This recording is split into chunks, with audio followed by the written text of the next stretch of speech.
Hola, buenos días a todos. Bienvenidos a otra edición de La Serendipia, un programa que hemos diseñado para ustedes sobre temas de ciencia, salud e investigación. A nombre de la División de Investigación de la Facultad de Medicina de nuestra querida UNAM, les doy la más cordial bienvenida con Diego Cisneros y yo, Gaby Pereira. Bien, Diego, pues platícanos hoy de qué vamos a hablar. Hola Gaby, muy buenos días a todas las personas que nos están sintonizando a través de Facebook. Bienvenidos a otra emisión de Serendipia, como ya dijo Gaby, y hoy vamos a hablar sobre comida. Ya veremos con nuestra experta y con nuestra invitada muy especial si la comida nos puede generar algún tipo de adicción o qué comida es la que generalmente nos genera mayor eh, atracción, ¿no? Eso es lo que tendremos hoy. Muy bien, Diego. Bueno, pues sí, recordarles a todos que nos pueden escribir en el chat de Facebook y nuestra especialista nos va a responder las preguntas que ustedes nos hagan el favor de escribir. Muy bien, pues vamos a comenzar a presentar a nuestra invitada. Está con nosotros la maestra Sonia Sánchez Encalada. Es licenciada en Nutrición y Ciencia de los Alimentos con maestría en Ciencias de la Salud en Epidemiología Clínica. Es docente en varias universidades y creadora de Nueva Vida, Servicios de Nutrición Empresarial. Actualmente cursa el doctorado en Gestión y Políticas de Salud con un proyecto de investigación de intervención educativa para madres de niños con desnutrición. Maestra Sonia, bienvenida. Gracias, Diego. Buenos días, Gaby, y buenos días a todos. Muchísimas gracias por la invitación. Estoy muy contenta de estar aquí con ustedes. Muy bienvenida, maestra Sonia. Bueno, pues durante el confinamiento algunos de nuestros hábitos han cambiado. Uno de ellos sin duda ha sido la alimentación.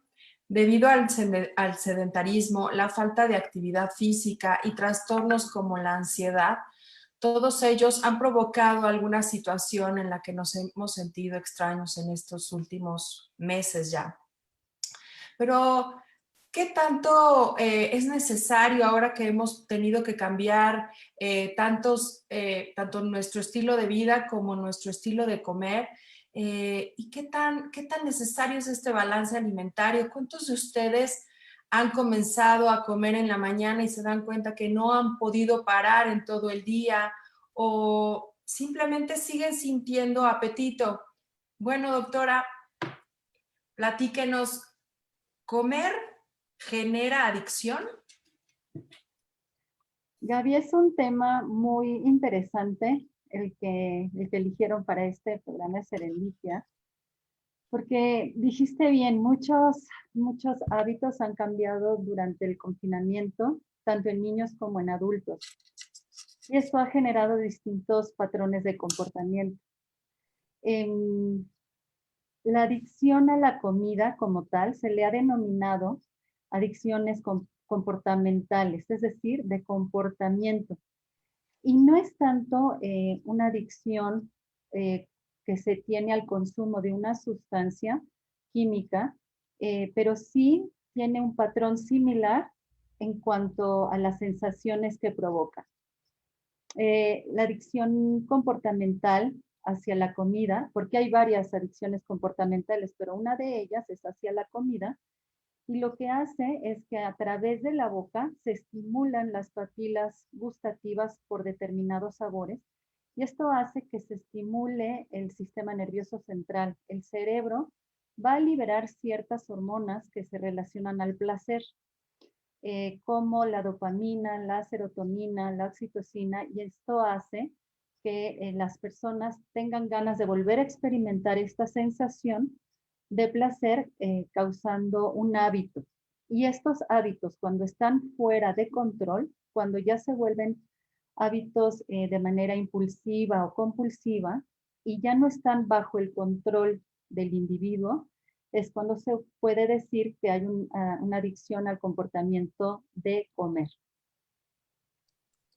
Maestra Sonia, durante el confinamiento hemos presentado, bueno, no sé si todos, pero una gran mayoría de personas hemos presentado en algún momento ansiedad y esto se puede reflejar a la hora de comer.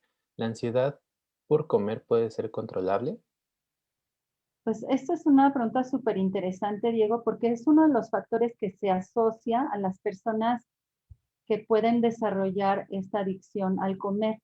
En, por ejemplo, hay poblaciones más vulnerables, ¿no? Las mujeres son más vulnerables que los hombres a desarrollar estas conductas o estos comportamientos adictivos hacia la comida.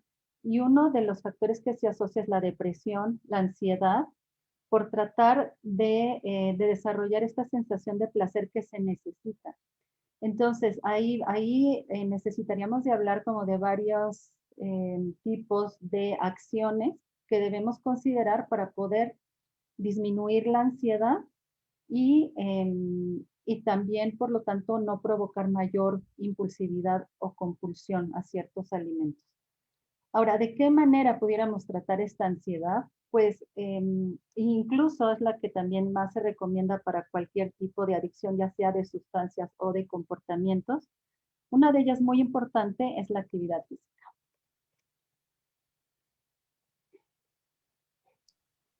Bien, muchas gracias. Antes de continuar con la otra pregunta, así ahorita que estábamos hablando de la adicción, me surgió como la duda de hasta qué punto sabemos que es como, ay, bueno, se me antojó X cosa, o en qué punto ya tengo una adicción por cualquier cosa que quiero comer, ¿no?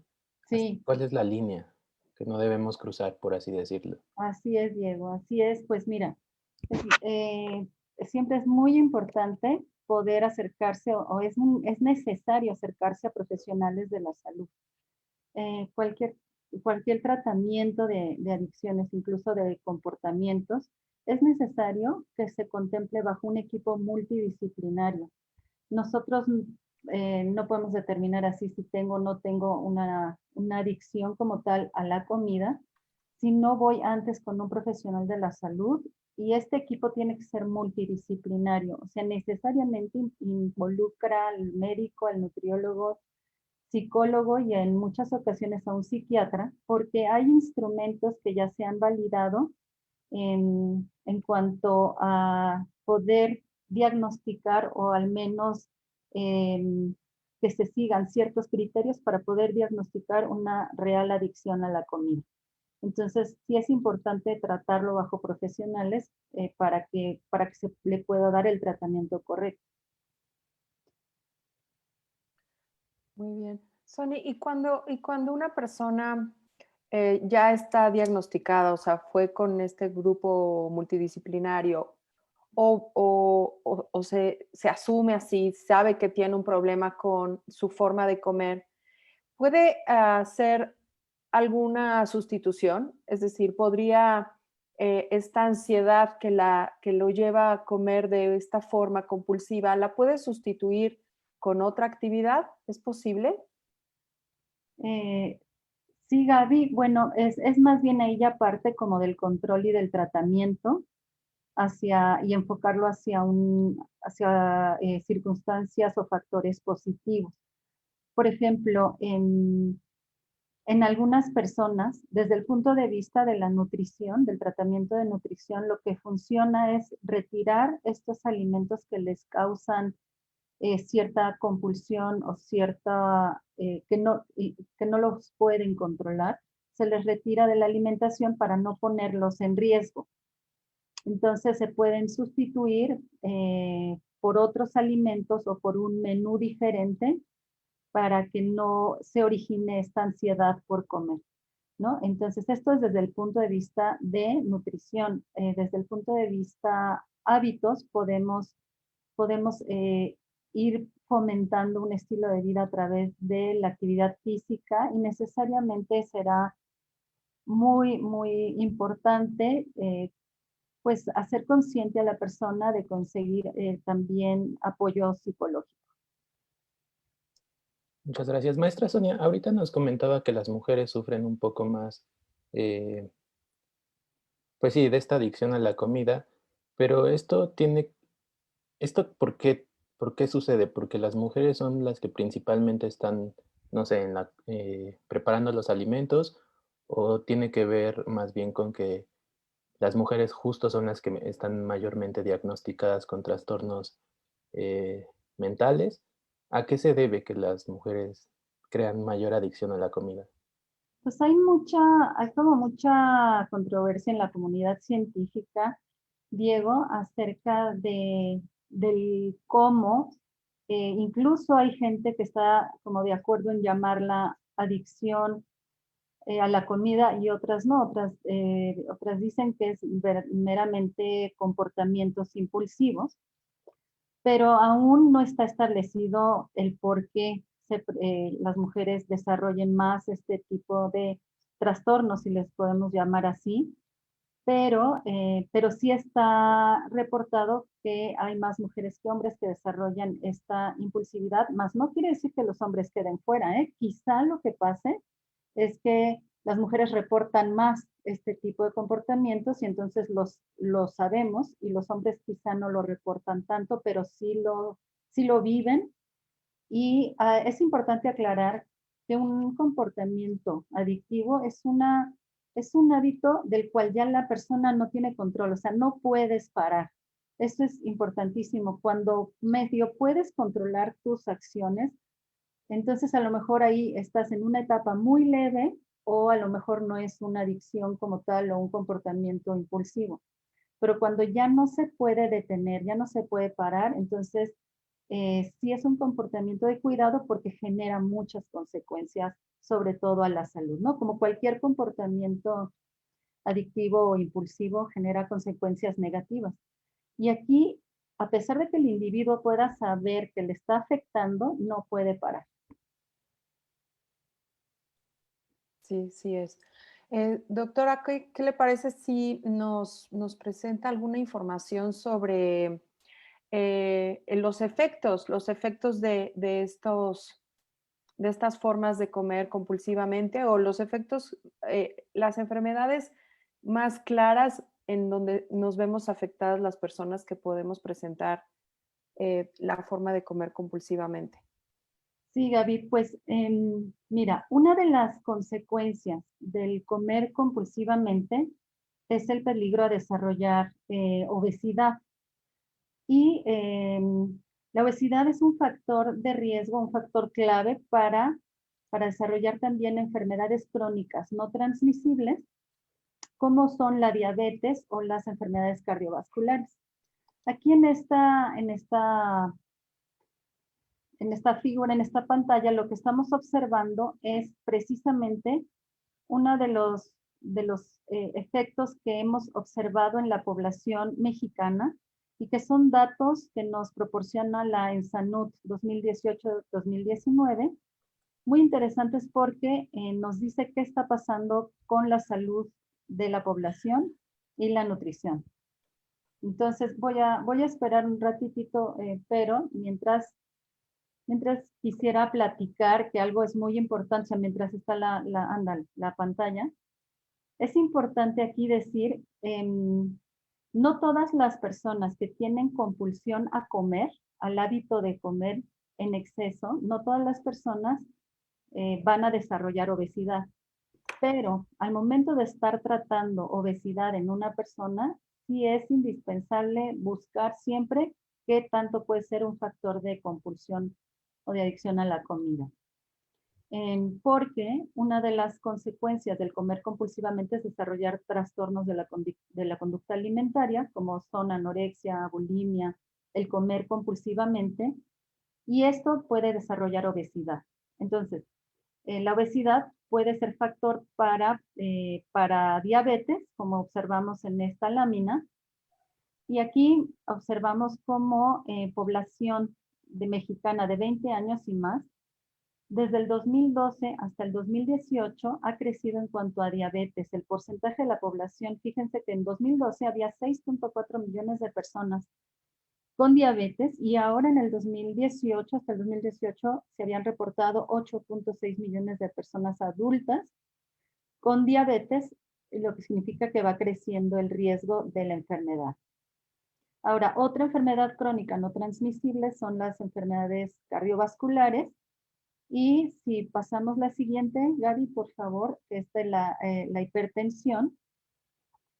Pues la hipertensión es parte de estas enfermedades cardiovasculares Y también vamos a ver cómo ha aumentado el porcentaje de población de 20 años y más que tiene diagnóstico de hipertensión, tanto en mujeres como en hombres. Si aquí vemos, en 2012 había 9.3 millones de personas adultas con hipertensión y en 2018 ha aumentado al 18.4, ¿no? Entonces aquí vemos cómo a lo largo del tiempo estas enfermedades han crecido al 18.4%, que significa 15.2 millones de personas. Ha ido aumentando en población adulta y esto pues es un foco rojo que necesitamos atender. Estas enfermedades se relacionan o están relacionadas con la alimentación. Entonces es importante considerarlas al momento de estar tratando desde el punto de vista nutricional a la persona. Maestra Sonia, antes de continuar, ahorita, y para las personas que nos están sintonizando y que tal vez están teniendo un acercamiento por primera vez al tema, ¿cuál es la diferencia entre el sobrepeso y la obesidad? Muy bien, Diego.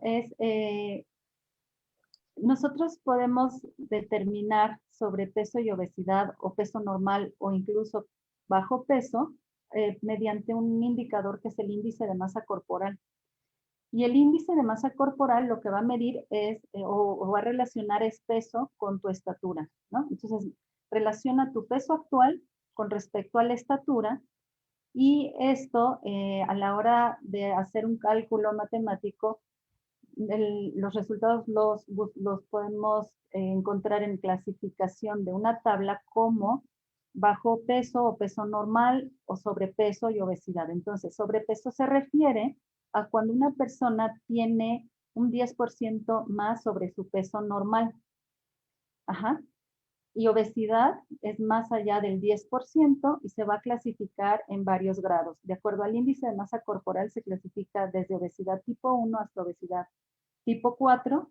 Mientras más peso presente va cambiando de clasificación y las consecuencias serán más graves de acuerdo al peso de la persona. Perfecto, muchas gracias, maestra Sonia, por aclarar esto. Y ahora sí, vamos con otra pregunta que es, ¿cómo saber que estoy haciendo el ejercicio suficiente para conservar mi salud? Pues sí, como hablábamos ahorita, la actividad física es un factor, pues ya no es un lujo, es una necesidad que todo el mundo ya tenemos que contemplar dentro de nuestra vida diaria. Hay veces que por la vida que llevamos, el ritmo de vida, no importa si estamos o no estamos en confinamiento, pero a veces que dedicarle un poco a la actividad física se vuelve complicado, pero es necesario, indispensable contemplarlo, no solo por salud mental, sino por salud física y para ayudar también a disminuir este tipo de adicciones, ya sea a sustancias o a comportamientos. Esta gráfica, esta tabla, lo que nos hace ver es qué tanto porcentaje de la población de 20 años a 69 invierten su tiempo en realizar alguna actividad física. Y fíjense, aquí en las primeras barras, la barra gris nos habla de población adulta en total, de 20 a 69 años. La barra verde son mujeres y la barra azul son hombres. Entonces, la Organización Mundial de la Salud recomienda que para que una persona deje de ser sedentaria, es decir, que empiece a hacer ejercicio, que tenga alguna actividad física en su vida para mejorar su salud, debe de realizar al menos 150 minutos por semana, si estamos hablando de adultos, y en niños recomienda 1 hora diaria. Entonces, 150 minutos por semana es al menos 2 horas y media o 3 horas a la semana. Eso es lo que recomienda la OMS para que una persona empiece a mejorar su salud a través de la actividad física. Sin embargo, aquí observamos cómo la mayor parte de nuestra población adulta realiza menos de lo recomendado por la OMS para realizar actividad física. Quiere decir que aquí la mayoría de nuestra población está dentro de la clasificación de sedentario. No tienen actividad física como tal, tanto hombres como en mujeres. Sin embargo, cuando una persona empieza a hacer ejercicio y ya empieza a hacer 1 hora al día, o sea, 7 horas a la semana, si observamos los demás grupos de realizar actividad física a partir de 7 horas a la semana o más, ya se comportan de manera muy igual. Quiere decir que el formar el hábito de la actividad física, una vez que lo puedes formar y lo instalas en tu vida, es muy fácil ya ser y tener este comportamiento de manera constante, de manera natural en tu vida, crear un hábito, pero positivo, porque las personas que realizan 7 horas a la semana también son las mismas que pueden realizar 2 horas, 14 horas a la semana o 2 horas diarias, hasta los deportistas de alto rendimiento. Entonces, aquí el chiste es realizar el hábito, pero saludable. Tampoco irnos hacia el otro lado, porque hay gente que también tiene esta adicción al comportamiento de realizar ejercicio en exceso. ¿Sabes? Este trastorno que se ha denominado vigorexia, que es hacer ejercicio en exceso, es otra adicción comportamental al ejercicio. Entonces, ahí también sería necesario analizar, pues, todas las circunstancias en las que puede estar viviendo una persona para poder llegar a un equilibrio, al igual que con la comida.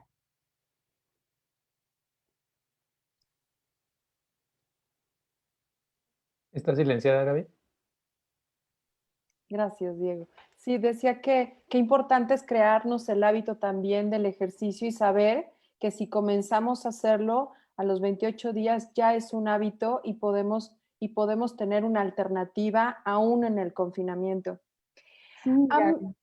Y la verdad es que o sea, tampoco tienes que empezar a hacer casi como con la recomendación de la OMS, porque a lo mejor eso es lo que cuesta trabajo a veces, sino ir empezando poco a poco. 10 minutitos al día, pero el chiste es que sean 10 minutitos dedicados a hacer tu rutina de baile o hacer algo de zumba o hacer bici, brincar la cuerda, algo que te guste, aunque sea empezar por 10 minutos y luego ya ir subiendo paulatinamente hasta llegar a la recomendación o a la que tú sientas placer ya con gusto, ¿no? Claro, porque cuántas veces no decimos, sí, ya, me voy a poner la pila, ¿no? Entonces, 60 minutos en la elíptica, acabamos con las piernas dolidas y ya no más, ¿no? Porque pues ya al día siguiente nos duele todo. El chiste es ir poquito a poquito, despacito, pero no soltarlo. Gaby, entonces decías que aproximadamente se tarda 28 días en generar En crear un el hábito. hábito, ¿cierto? Sí, yo de 21 a 28 días, porque los hábitos son repeticiones.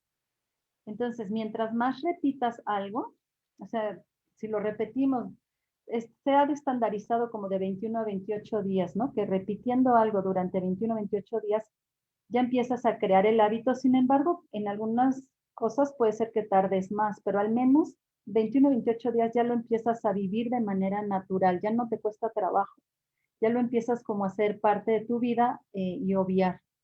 Pero estas repeticiones tienen que mantenerse dentro de los estándares de salud para no llegar a la compulsión, ¿no?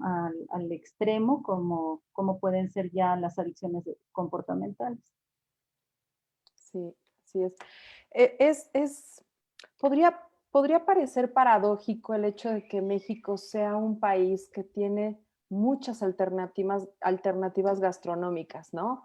O sea, estamos como en los primeros números, en los primeros lugares de gastronomía en el mundo, ¿no? México siempre se ha distinguido por tener muy buenos platillos, para echar mano de semillas, de chiles, de granos, tiene muchísimas verduras, unas frutas muy vastas.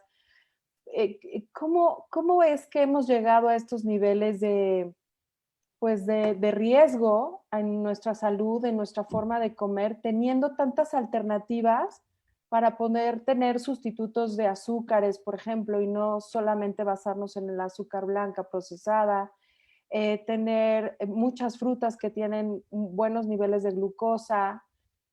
¿Qué pasa en la conducta de los mexicanos para haber llegado a este nivel y no voltear a ver a lo mejor las alternativas? ¿Es parte de la conducta del día a día de nuestro país. ¿Qué opinas, Ana? Ay, Gaby, es la pregunta del $1.000.000, yo creo. Porque sí se relaciona como a todo el concepto de sobrepeso, de obesidad, que se considera multifactorial, y que definitivamente esto tiene que ver pues, con la cultura, con la disponibilidad de los alimentos, tiene que ver, por ejemplo, con la calidad de la dieta, con lo que está eligiendo la persona para comer, y esto tiene mucho que ver con la educación alimentaria, con la educación en nutrición, con lo que nosotros aprendimos de chiquitos y a la vez nuestros papás lo aprendieron de sus papás, y entonces estos hábitos de alimentación se han ido heredando a lo largo de generación tras generación. Y entonces hay familias que, por ejemplo, no están acostumbradas a las verduras porque no lo inculcaron, y estas costumbres son precisamente hábitos, ¿no? Entonces yo creo que tiene más que ver con la disponibilidad de los alimentos en diferentes tipos de poblaciones y con la calidad de la dieta de acuerdo a patrones de alimentación. Por ejemplo, podemos ver aquí una figura que también está informada en los últimos resultados del ENSANUD 2018 y 2019, en la que vemos a través de encuestas de frecuencia alimentaria, es decir, a través de encuestas dietéticas, se obtuvieron estos resultados. Y aquí lo que nos indica es el porcentaje de la población mexicana que consume alimentos que hemos denominado recomendables para el consumo diario y por diferentes grupos de edad. Los alimentos que hemos llamado recomendables para esta clasificación es el agua, lácteos, frutas, leguminosas, que son principalmente frijoles, lentejas, garbanzos. Estos alimentos, estas leguminosas, son fuente de proteínas de origen vegetal. También dentro de los alimentos recomendables están las carnes, que pueden ser blanca o roja, carne de pollo, pescado, o sea, alimentos o proteínas de origen animal. Está el huevo y las verduras. Entonces, aquí por grupos de edad, la primera barra es niños de 1 a 4 años, la que sigue gris es de 5 a 11, la que sigue son adolescentes de 12 a 19 y la última son adultos. Entonces, fíjense qué interesante. Después de realizar estas encuestas dietéticas a la población mexicana, observamos que, bueno, gran porcentaje de la población sí está acostumbrada a consumir agua de todas las edades, y unas edades más que otras prefieren, por ejemplo, las frutas. Aquí vemos cómo los niños más pequeñitos tienen un alto consumo o un buen consumo de frutas y disminuyen los adolescentes, ¿no? Esto es porque los adolescentes ya empiezan a elegir su propia alimentación, tienen distinto nivel de sociabilidad, ya socializan diferente, y entonces empiezan a elegir sus propios alimentos de acuerdo también a su medio ambiente. Y así con cada uno de los grupos de alimentos, dejando en último lugar a las verduras, en todos los grupos de edad. Sin embargo, en los adultos empieza a aumentar el consumo de verduras. Esto es muy, muy importante observarlo, porque si bien a lo mejor en adolescentes las verduras no son tan necesarias, empieza a tener un aumento, y en adultos como que se hace ya más conciencia de que las verduras tienen un efecto positivo en tu alimentación. Entonces se empieza a ver este tipo de preferencias al seleccionar los alimentos. Y esto determina también tu salud, ¿no? Tu estado de nutrición. Doctora, Ahora, estoy perdón, viendo, ¿dónde están los lácteos de 5 a 11 años? ¿Que los lácteos a esa edad todavía sigue siendo un alimento, una nutrición importante para los niños entre 5 y 11 años? A los niños de 5 y 11 años, sí, yo considero que sigue siendo un alimento muy importante. De hecho, Hay muchas teorías, ¿no? Que dicen que llega a una determinada edad que ya no tiene un factor importante nutritivo y hay otras teorías que dicen que sí. En realidad, los lácteos como tal pueden aportar distintos elementos a la salud de las personas, no solo calcio, sino también probióticos que ayudan mucho o que participan en la formación de la microbiota. Entonces, puede ser esto a cualquier edad Ujú. sin necesidad de satanizarlos. Gracias. Dependiendo, por supuesto, la tolerancia de cada persona, ¿no? Pero ahora, como bien dices, Gaby, ya el mercado ofrece alimentos deslactosados, que este pudiera ser algún problema para tolerar algunos lácteos, la lactosa, y ya hay demasiada oferta de alimentos deslactosados en los cuales perfectamente se puede tolerar algunos de estos alimentos. Muy bien, muchas gracias, maestra Sonia. Vamos antes de continuar con el siguiente bloque de preguntas, vamos con nuestra cafeína. Y es que de acuerdo con la Organización Mundial de la Salud, México es uno de los 5 países de Latinoamérica con prevalencia más alta de sobrepeso. Además, en el caso de niñas y niños mayores de 5 años, con el 43.9%, México ocupa el primer lugar de Latinoamérica con prevalencia más alta de sobrepeso. Dicho esto, yo le quiero recordar al público que nos deje sus preguntas en el chat y en unos momentitos se las estaremos realizando a la maestra Sonia. Y ahora sí, vamos con otra pregunta, maestra, y es, ¿el plan de alimentación puede ser igual para todos los miembros de la familia o cada quien debe tener su propio plan? Pues mira, Diego, en realidad a la hora de elaborar un plan de alimentación, lo que es muy, muy importante es contemplar las características físicas de la persona que estamos tratando.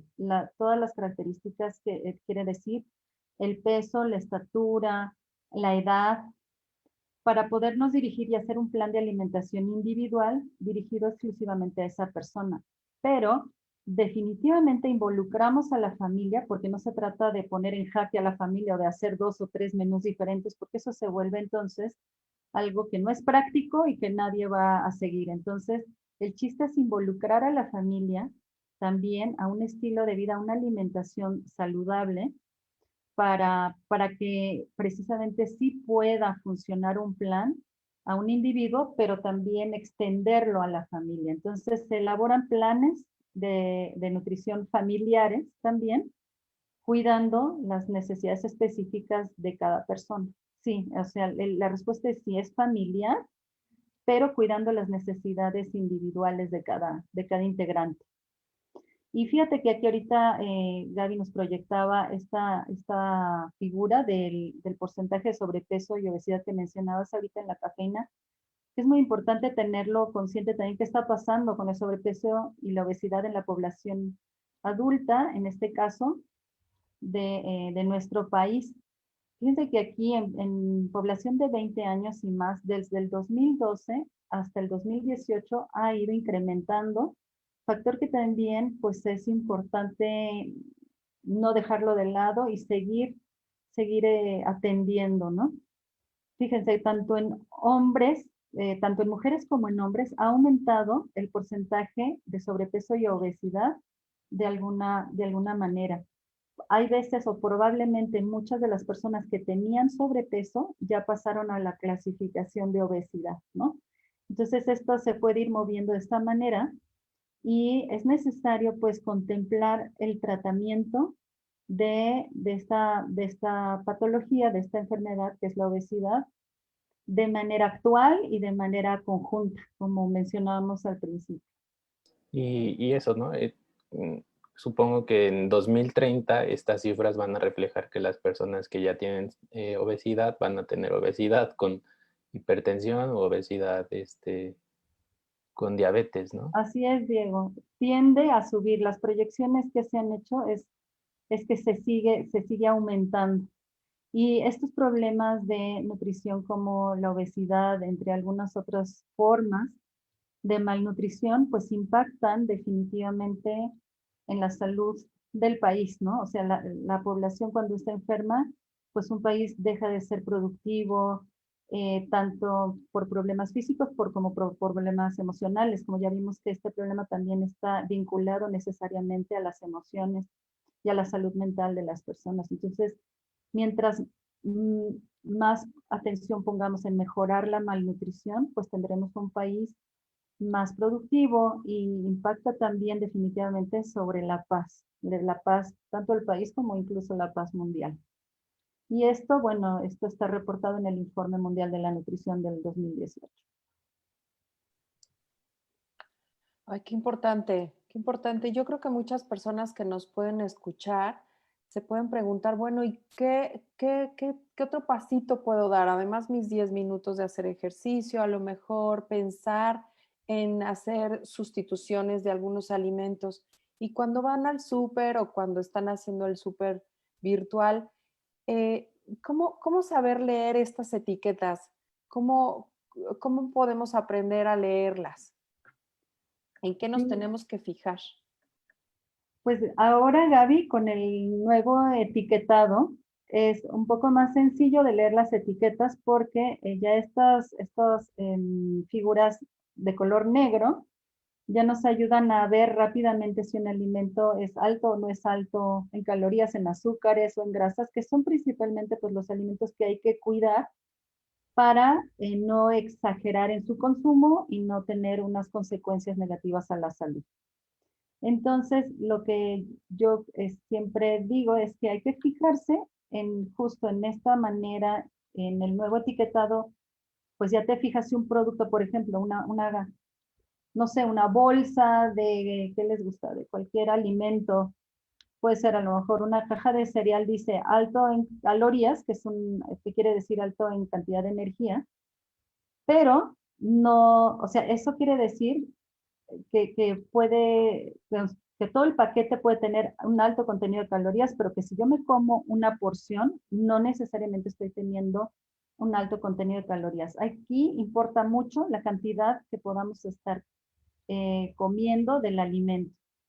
No es lo mismo comerme toda la caja a un plato. Entonces, si yo como un plato con una porción sana, no estoy sobrepasando la cantidad de energía que yo necesito adquirir de ese alimento. Ujú. Entonces, sí es importante como tener una guía individual. De verdad, yo creo que a la hora de aprender a comer es necesario acercarse a un nutriólogo para que puedan elaborar un plan individual y acompañarte pues en un momento hasta que estés bien informada de lo que necesita tu cuerpo y tu salud, sobre todo a tu gusto, porque hay gente que no le gusta ciertos alimentos, habrá otras que sí, y entonces esto es bien importante hacer un plan de alimentación individual para los gustos de la persona, ¿no? Adecuada a cada familia y a sus costumbres. Em, Algo que mencionaste al principio, Gaby, que quisiera yo decir, es que, ay, se me fue ahorita dijiste algo muy importante que quisiera yo retomar antes de lo del etiquetado. Y bueno, también entender que, o decirle a nuestro nutriólogo que algunos, cuando hemos identificado qué alimentos nos pueden llevar a la compulsión. Quizá Ajá, lo que mencionaba al principio es, bueno, sí identificar cuáles son esos alimentos que no nos dejan detenernos, ¿no? Como decía el eslogan de Sabritas, a que no puedes comer solo una. Y es verdad, la cantidad de sodio que tiene cada papita, pues a lo mejor no te permite dejarlo, ¿no? Y pues sigues. O esta otra adicción también de la que hablaban del crunch, ¿no? De masticar las papas o las frituras, también pueden activar a una persona a que no deje de consumir el producto o que no tenga saciedad, ¿no? Quizá. sí, ya ahora regreso a lo que mencionabas antes, que es qué podemos hacer nosotros en casa, ¿no? Que esto es parte fundamental de las recomendaciones. Y lo que podemos hacer es, pues primero, como dices, primero identificar en qué parte de nuestro estado emocional estamos. Si es gente que está viviendo, no sé, con mucha ansiedad o que ya se localiza con mucha en necesidad de comer de manera constante y compulsivamente, lo primero es identificarlo para poder pedir ayuda. Las personas que quizá ya tienen localizado que tienen algún problema de compulsión leve o moderada, la sustitución de alimentos suena muy bien. Quitas, por ejemplo, si una persona es muy compulsiva al bolillo, pues le cambias el bolillo a lo mejor por una tortilla. Sigue teniendo la cantidad de energía, pero le quitas lo que a esta persona le está causando compulsión. Entonces, así es elaborar un plan de acuerdo con esta persona y ayudándola a no caer en tentación, por decirlo de alguna manera, que es los alimentos que le pueden desatar la compulsión. Ahora, hay maneras de liberar hormonas, como las que mencionábamos al principio, que están asociadas con el placer de manera positiva. Una de ellas es haciendo ejercicio. Otra de ellas es comer una fruta dulce.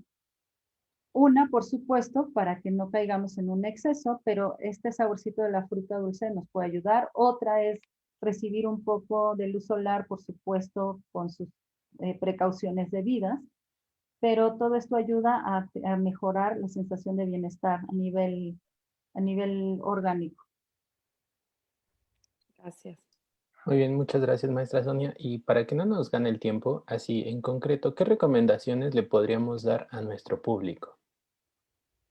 Diego, pues desde el punto de vista de nutrición, las recomendaciones más importantes es que nos demos cuenta que mientras más pronto empecemos a crear un estilo de vida saludable, será mejor, a pesar de nuestras actividades diarias. Y empezando paulatinamente, empezando con hábitos saludables, con hábitos positivos. Por ejemplo, si no como nada de verduras, pues empezar por una verdura al día, porque sabemos que las verduras y las frutas son indispensables para una buena salud, ¿no? Tanto digestiva como inmunitaria. Entonces, empezar a identificar qué hábitos necesito empezar a programar en mi vida, hábitos saludables, hacerlos paulatinamente para ir creando un estilo de vida saludable y poder prevenir las enfermedades crónicas no transmisibles que están afectando tanto a la población. Muchas gracias. Bueno, pues vamos a dar paso a las preguntas que nos están haciendo el favor de escribirnos. Silvia Sánchez nos pregunta, ¿los alimentos dulces causan más adicción que otros? Está reportado, y gracias Silvia por tu pregunta, está reportado que los alimentos dulces o de alta densidad energética o procesados o muy grasosos desatan este sistema de recompensa a nivel cerebral más rápido que otros alimentos. Es decir, los dulces y los alimentos más grasosos tienden a liberar estas hormonas que dan placer a nivel cerebral de manera más rápida que otros alimentos. Pero sí es importante mencionar que esto no está al 100% comprobado. Hay todavía muchas contradicciones dentro de los expertos y los investigadores que se dedican a adicciones de tipo alimentario. Entonces, pero lo que se ha reportado en algunos estudios dice que efectivamente depende del sabor del alimento, porque desata este sistema de recompensas más rápido. Muy Gracias. bien, muchas gracias. Vamos con otra pregunta y es de Ana Fuentes. Ella dice que si el consumo de proteínas podría ayudar a controlar la ansiedad por comer. Dan sensación de saciedad, que si eso es correcto. No sé si se refiere a la proteína como pues, envasada o a la proteína, no sé, que viene en las carnes, en los pescados. Ahí sí. Me gustaría como si complementar un poco más la pregunta, pero definitivamente tiene que ver con lo demás que está comiendo la persona. Es decir, la proteína por sí sola no puede, no hay ahorita como un estudio que compruebe que por sí sola disminuya la ansiedad, ¿no? La ansiedad es un factor emocional que se involucran muchas circunstancias y pues no tiene este poder las proteínas por sí solas. No sé si a eso se refiere. Parece que sí. Bueno, pues Wii Volador, un saludo para él. Nos pregunta, ¿qué aderezos podrían ser utilizados que sean sanos, bajos en grasas o calorías?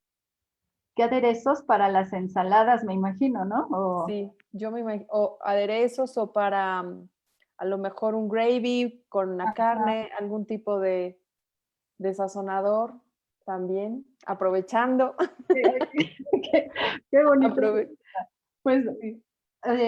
los aderezos, ciertamente lo que pueden tener en mayor cantidad es grasa a través de los aceites. Ahorita en el mercado ya hay muchos aderezos light en los cuales se reduce de manera importante la cantidad de grasa. Entonces, una de estas opciones puede ser los aderezos light o bien realizar la propia vinagreta en casa, ¿no? Con un poco de aceite de oliva, vinagre balsámico o vinagre de manzana o algún vinagre de su gusto y aderezarla con algunas hierbas, con algunos condimentos del agrado de cada quien. Sin embargo, sí es importante decir que aunque algún aderezo sea light, si yo por ser light me sirvo cantidades abundantes, pues entonces lo light se lo voy a quitar con la cantidad. Entonces lo importante sí es controlar la cantidad, aunque sea light. Es decir, aunque sea disminuido en grasas, yo necesito controlar de 1 a 2 cucharadas de aderezo en la ensalada y no por pensar que es light ya puedo yo usarlo a libre albedrío, no por lo menos en cuestión de grasa. En cuestión de azúcares cambia, porque en cuestión de azúcares sí hay alimentos que son 0 calorías y que utilizan sustitutos de azúcar, que los podemos utilizar perfectamente para el sabor dulce que les gusta a las personas, ¿no? Y esto ya hay muchos también alimentos para personas que viven con diabetes o para personas que desean controlar el peso. Perfecto. Muy bien, muchas gracias. Vamos con otra y es de un usuario de Facebook. Él nos manda saludos y dice que nota que hay cierta resistencia al hablar de manera directa de la adicción a la comida. No obstante, existen parámetros bien definidos, así como las escalas que miden dicha adicción, estudios de neuroimagen y en modelos de animales, que si en este contexto, ¿por qué hay tanta... Espérenme que se me movió. Permítanme. ¿Por qué se da esta disyuntiva? Pues esta disyuntiva se da a nivel general todos los artículos que estuve revisando. Te digo que hay controversia. Hay unas tendencias o algunas teorías que efectivamente afirman que la comida es adictiva, pero hay otras que fueron las más que revisé que dicen que más bien es una adicción comportamental, de comportamiento. Porque no se considera como una adicción a una sustancia, como una droga. Por ejemplo, las adicciones a las sustancias, como a las drogas, van causando daño a nivel cerebral, químico y físico. La comida, en estas otras teorías que definen a la adicción a la comida como la adicción comportamental, definen que la comida no es como una sustancia, como una droga, porque es indispensable para vivir. Al contrario de las drogas, ¿no? O al contrario de las sustancias, la comida es algo que necesitamos para vivir, pero en sus proporciones correctas y adecuadas. Entonces, la comunidad científica se ha ido inclinando más hacia definir, en vez de adicción a la comida, el término actual es adicción al comportamiento, pero efectivamente desatan una serie de movimientos cerebrales que imagino que es lo que dice nuestro, nuestro amigo acerca de las imágenes que se han detectado, ¿no? Sí, sí hay estudios y hay instrumentos validados que utilizan criterios para diagnóstico, pero son similares a los que utilizan también criterios para diagnóstico en adicciones en sustancias. Sin embargo, en muchos estudios se concluye que aún no hay evidencia suficiente como para descartar que sea más bien de tipo comportamental e incluso sugieren que el tratamiento sea de manera esencial, psicológica o a través de farmacología, junto con alimentario.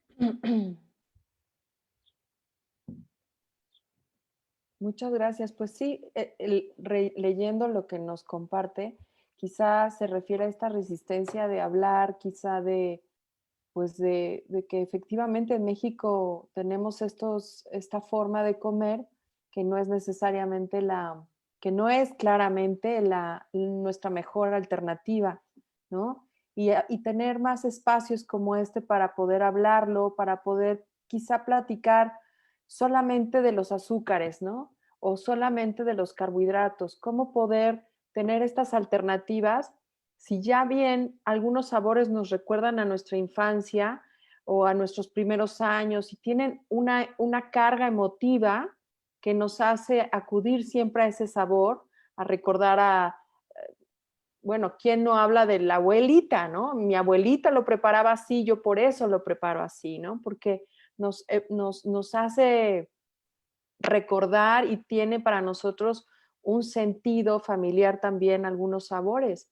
Entonces tiene toda la carga emocional, la comida, y podemos sí tener con claridad que podemos sustituir algunos alimentos y no sacrificar necesariamente el sabor, ¿no? Es decir, puedo cambiar a lo mejor azúcar de coco por azúcar refinada y poder prepararme el postre que me preparaba quizá mi abuelita, y no sacrifico el recuerdo, pero sí puedo obtener una mejor respuesta en mi nutrición y por consecuencia en mi salud, ¿no?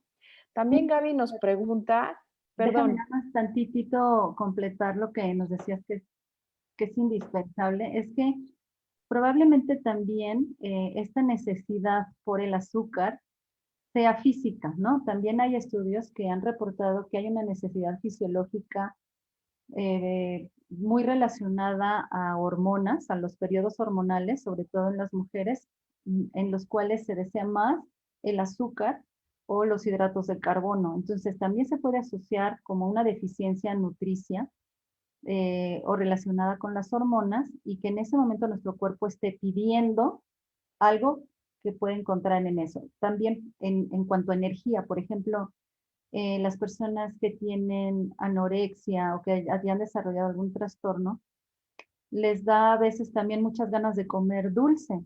Y esto es porque los dulces te elevan la energía de manera muy rápida. Entonces obtienes energía rápida, te sientes ya bien, ya con energía, y te evitas comer otro tipo de alimentos, y entonces en ese momento estás dándole a tu cuerpo lo que está manifestando, ¿no?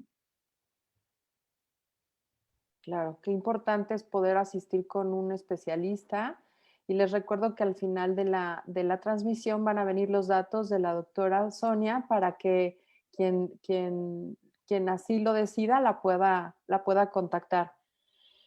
Pues sí, gracias, doctora. También Gaby nos pregunta con respecto a las verduras. Yo me licuaba verduras verdes con agua y lo consumía durante el día, pero una nutrióloga me dijo que esto no estaba bien. No servía de nada. ¿Esto es verdad? Bueno, así como que de nada, yo no creo. O sea, los licuados verdes son muy utilizados, ¿no?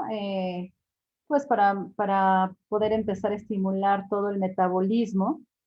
Y además, pues es una forma a lo mejor a veces rápida de considerar o de consumir verduras, porque si tienes una actividad, pues lo más fácil es ponerlas a moler. Sin embargo, si tú licúas esa preparación, pues le estás quitando muchos componentes nutrimentales a las verduras, que pueden ser la fibra. Entonces, yo en lo personal no considero que no es que no sirva para nada, pero hay que cuidar la forma de prepararlo para poder consumir con todo y fibra. Eh, y bueno, efectivamente, cuando uno muerde o come las verduras sin licuarlas, tienes mayor sensación de saciedad, es decir, te sientes como más satisfecho que si lo tomas nada más como con jugo. Entonces hay que evaluar para qué lo está tomando la persona, por qué, y hacer toda una evaluación individual nos ayuda a poderle recomendar de mejor manera el consumo o la preparación de los alimentos. Bien, muchas gracias. Vamos con otra pregunta de Mar Fragoso y ella dice que existen ciertas áreas del cerebro que se encuentran hiperestimuladas en pacientes que tienen adicción a los alimentos, lo cual ya está plenamente identificado, aunado a que el ser mujer sí te aumenta el riesgo de padecerlo por las diferencias hormonales con respecto a ellos, al igual que la prevalencia mayor demostrada que existe en la relación a temas de depresión o alteraciones del estado de ánimo con respecto a los hombres. Que si nos podría hablar más acerca de los aspectos hormonales y la situación psicológica, sin dejar atrás la importancia de la actividad física. Pues sí, o sea, bueno, ella misma ahorita lo está mencionando. Ciertamente sí está reportado que las mujeres tienen como mayor necesidad de impulsión o compulsión a cierto tipo de alimentos, pero como ella también lo menciona bien, se relaciona necesariamente a un entorno emocional, ¿no? Coincide siempre con un aspecto de ansiedad o de depresión. Y entonces, bueno, siempre hay que analizar, el psicólogo, pues hay que dejarle al psicólogo que haga lo suyo, pero desde el punto de vista nutrimental, nosotros como podemos apoyar es dándole un acompañamiento para que elija los mejores alimentos que le convengan, ¿no? Desde el punto de vista emocional, definitivamente hay que considerarlo, no hay que hacer como que no vemos, sino que hay que ayudar y hay que canalizar a esta persona a un apoyo psicológico. Entonces, bueno, ella misma dice esto y sí, es cierto, estos comportamientos como la adicción al comer o los comportamientos también impulsivos como, no sé, hay otras adicciones comportamentales, por ejemplo, la compulsión o la necesidad del sexo, ¿no? El sexo obsesivo, los videojuegos, todo esto causa estimulación a nivel cerebral, al igual de comportamientos o patrones similares que la comida, pero hay que saber cómo analizar todo el contexto nuevamente para poder dar el tratamiento adecuado. Las hormonas está reportado que sobre todo en mujeres, cuando tenemos estas variaciones menstruales, hay mayor necesidad de hidratos de carbono, de consumir hidratos de carbono antes y durante de la menstruación por las fluctuaciones hormonales que el cuerpo presenta. Entonces, de alguna manera está asociado y está reportado esta necesidad, por lo cual tenemos que cuidar en un plan de alimentación para que consideremos estas necesidades reales y físicas de la persona. Muchas gracias. Pues también Diego Reyes nos pregunta, si comienzo a hacer ejercicio y comer saludablemente un día, pero después ya no puedo seguir, ¿cómo puedo hacer para continuar con buenos hábitos? Diego, ya sé, es difícil, nos pasa a todos, porque de repente dices, no, si ya hice como conciencia que quiero aprender, quiero comer correctamente y quiero hacer ejercicio, y cuando tratamos de hacer todo al mismo tiempo, creo que eso es lo que se puede llegar a complicar. Paulatinamente, poco a poco, empieza, por ejemplo, si quieres, si has, si has como localizado ya, o ya sabes que a lo mejor tienes un excesivo consumo de hidratos de carbono, empieza por bajar 1 al día. O que te falta consumo de verduras y frutas, suma 1 al día. O que quieres hacer actividad física con 10 minutos. Pero empieza por 1 a la vez. 1 a la vez. No, no metamos todo porque es cuando claudicamos fácilmente, ¿no, David? 1 a la vez. Sí. Y bueno, a mí lo que me ha poquito funcionado es que si por decir algo me equivoco un día en una comida o un día no puedo hacer el ejercicio que puedo, tampoco me lo tomo tan en serio, ¿no? Al día siguiente lo puedo volver a intentar y entonces vuelvo a empezar. O sea, un día a la vez sí funciona. No es como para siempre voy a hacer esto, no. Hoy lo intento, hoy lo hago y a veces se puede hacer en la mañana o a veces se puede hacer en la tardecita, pero yo creo que no tomárnoslo como para siempre, ¿no? Eso. Es como solamente el día de hoy y hoy lo voy a intentar y tampoco me voy a maltratar si no alcanzo el objetivo en un día. Así es, eso es intentarlo al muy día siguiente. importante. Si no lo logré hoy, pues otra vez mañana, pero el chiste es no quitar el dedo del renglón Así y, es. y siempre tener como esta conciencia de que mientras más pronto lo hagamos, pues podemos prevenir muchos efectos negativos a nuestra salud. Y creo que Sí, yo también es también. importante, ay, perdón, No, no, no, Diego, adelante, que Gaby, adelante. que nos comprometamos con nuestros especialistas. O sea, si estoy comprometido con mi salud y estoy consultando con un nutriólogo y estoy consultando con un psicólogo, con un médico, qué es lo que debo de hacer, eso también nos genera cierta lealtad y cierto compromiso. Entonces, eso también nos ayuda mucho. O hacer una complicidad con un amigo, de levantarnos temprano, vamos a hacer ejercicio, vamos a caminar, tú en tu casa, yo en la mía, vamos a brincar la cuerda. Buscar complicidad para que en esos días que por ahí del día 14 que uno dice, no, yo ya no quiero más, ¿no? Creo que puedo estar bien sin hacerlo esta semana. Esas complicidades, esas alianzas nos ayuden a levantarnos, nos ayuden a preparar el platillo adecuado, no, y tomarlo de a poquito, no abrumarnos con hacerlo todo perfecto en el día 1 o en el día 2, comprender que es un proceso de mejora, que bien vale la pena esos esfuerzos en los primeros 28, 21 días. Sí, Diego. Sí, justo yo le quería compartir al tocayo que eso, que sea paciente, ¿no?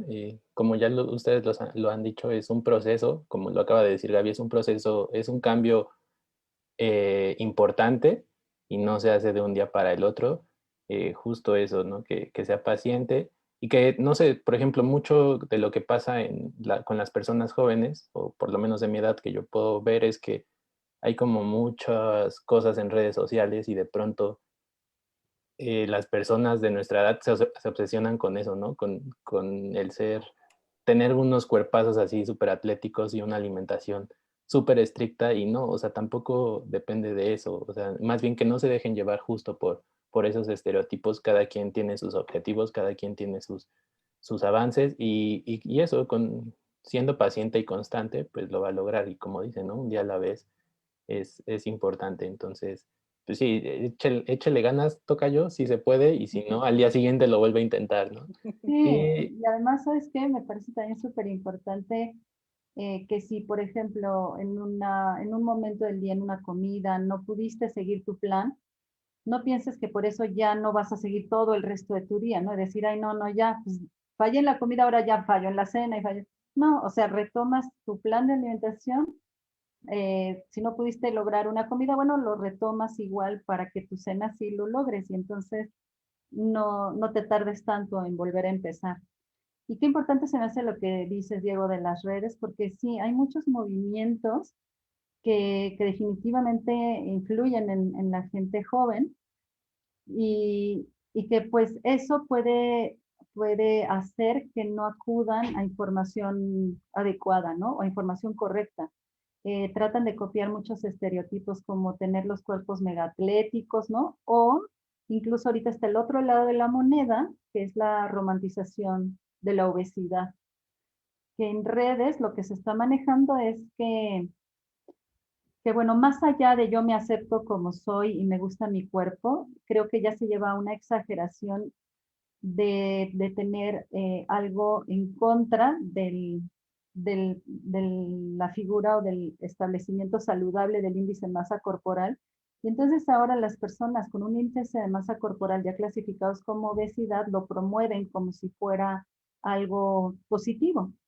Entonces, no quiere decir que todo el mundo necesitamos de esta autoestima para que nuestro cuerpo nos guste, pero hay que tener mucho cuidado en que no se caigan en efectos negativos a la salud, porque ya vimos que la obesidad es un factor de riesgo muy importante para diabetes, ¿no? O para cardiovasculares, entonces hay que cuidar todo eso e informar a la gente que viene detrás de nosotros, ¿no? A la gente joven. claro, justo es algo que se me ocurría en días previos y que qué bueno que lo mencionó maestra, porque es una línea súper delgada entre el me acepto como soy y qué daño le estoy haciendo a la salud, ¿no? Entonces, pues creo que sí, pues sí, o sea, aceptarse como es uno, ¿no? O sea, que le guste su cuerpo, su persona, pero también, pues checar, ¿no? Que tal vez si tengo un poco de sobrepeso, pues eso puede influir, ¿no? En mi salud, no, tal vez no ahorita, pero sí en unos años, ¿no? Entonces, pues eso, creo que sí, acudir con profesionales es importante y de todas formas me voy a seguir aceptando como soy, ¿no? Exactamente. Eso no quita que trabajemos la autoestima siempre, ¿sí? Exacto, Diego. Bien, vamos con otra pregunta y es nos preguntan que si consumir avena en el desayuno o en agua realmente aporta algún beneficio. Esa a mí me interesa porque no me gusta la avena, pero si es buena, pues bueno.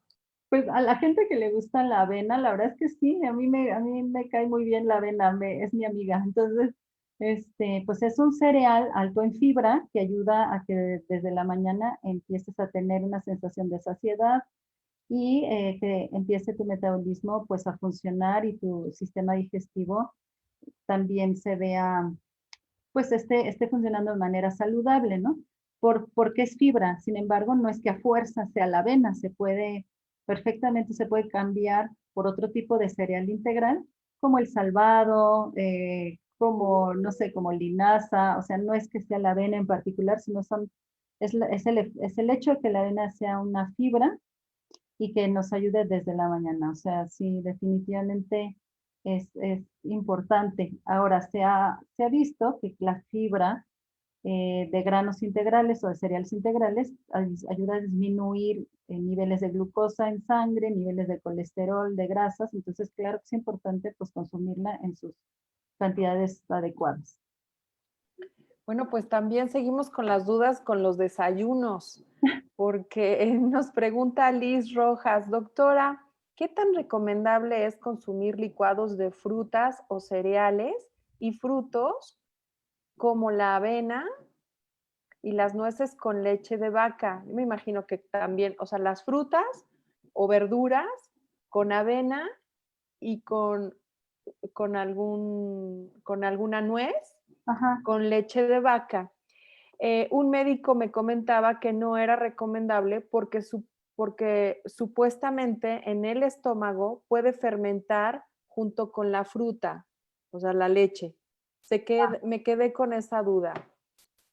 Pues no, bajo mi opinión, no considero que esto pueda suceder, a menos que la persona sea intolerante a la lactosa, pero entonces sería por el hecho de la lactosa, pero no por la unión de leche con fruta. Eso no, desde mi opinión, no No sucede. es factible, ok, No.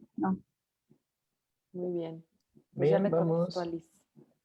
vamos con la última pregunta que es de Daniel Eduardo Ramos y él pregunta que cuando existe la relación entre el estrés y la adicción a la comida, ¿qué alternativas existe para no desfogar este estrés durante la comida? Cuando hay mucho estrés y la persona tiene tendencia a ser compulsiva o a ser impulsiva por el comportamiento a comer, hay que buscar otras opciones para poder desfogar el estrés de manera positiva, ¿no? O sea, si estamos hablando exclusivamente del estrés, podemos hacer varias cosas. O sea, salir a caminar y tomar un poco el sol, que eso hace que también las hormonas como serotonina y dopamina puedan liberarse en el cerebro y te calma. Y entonces dar un paseo como que te distrae de este momento particular de compulsión, salir de ese momento, distraerte, ayuda muchísimo. Y si puedes salir a caminar, y si no, empezar a distraerte en otro tipo de actividad que estés en tu casa ahorita que estamos en confinamiento, es necesario salir de ese momento que te pueda llevar a la adicción. Pero definitivamente yo creo que ayuda mucho el empezar a hacerte consciente de esos momentos con una terapia psicológica para saber que estás a lo mejor a punto de vivir este momento y mejor distraerte en otra cosa o salir a caminar. Y desde el punto de vista de alimentación, lo que funciona es comer verduras.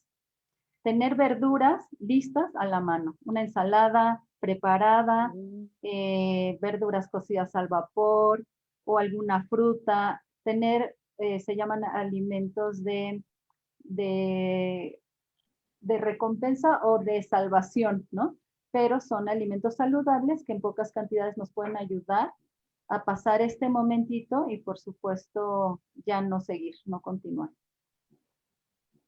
Pues esa es una gran recomendación, tener las verduras ya lavadas, picadas y a la mano, ¿no? En vez de agarrar quizá una galleta, pues entonces podemos tomar un apio. Yo sé que se nos antoja la galleta, ¿no? Cuando uno está en la angustia, en la ansiedad. ¿Por qué siempre se antoja lo que uno no debe comer? ¿Por qué tendemos a ir por el carbohidrato? Porque hay una tendencia ahí Sí. a compensarnos o apapacharnos con un chocolate, ¿esto tiene que ver con la educación nada más? No. Bueno, antes déjenme saludar a Silvia, Gaby y Eduardo, que están aquí y han hecho sus preguntas. No quiero dejar de saludarlos. Pero tiene que ver con lo que decíamos, Gaby, lo que tú dices, los alimentos dulces desatan más rápido el sistema de recompensa de placer a nivel cerebral. Entonces, yo sé que a lo mejor con algo dulce me voy a sentir mejor más rápido que con una verdura. La verdura probablemente no desata todo este esquema de recompensa para sentir placer.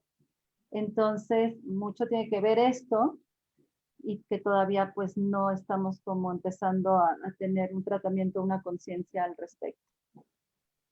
Muchas gracias. ¿Tenemos otra pregunta, Diego? No, Gaby, ya respondieron. Bueno, ya mencionamos todas las que nos ha mandado el chat.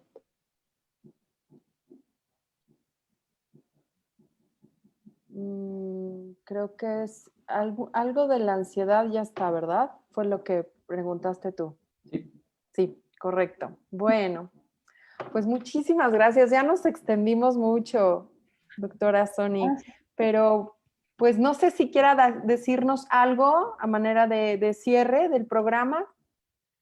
Pues Gaby, solamente darles las gracias. Siempre es un placer platicar con ustedes aquí en Serendipia. La verdad es que me la paso súper bien. Gracias al público también y a toda la gente que nos vio y nos escuchó el día de hoy.